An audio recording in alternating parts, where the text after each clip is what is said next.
আসসালামু আলাইকুম। বাংলাদেশের ভিটামিন সি এর উৎস স্বরূপ যতগুলো ফল ফলাদি আছে, যেমন হচ্ছে আমলকি, কাজি পেয়ারা, জলপাই। হ্যাঁ, তার মধ্যে এই আমড়াটা অন্যরকম। এটা হচ্ছে দেশি জাতের একটা আমড়া।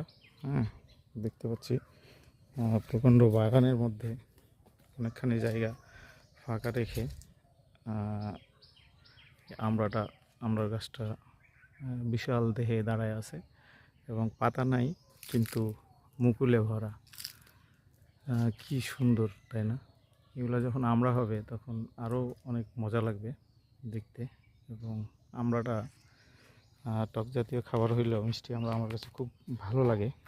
আমার খুব পছন্দের একটা খাবার। ওটা বলতে গিয়ে জিভে জল চলে আসছে। ওই উপরে দেখা যাচ্ছে, একটু জুম করে দেখাই, কয়েকটা আমড়া আছে আর কি।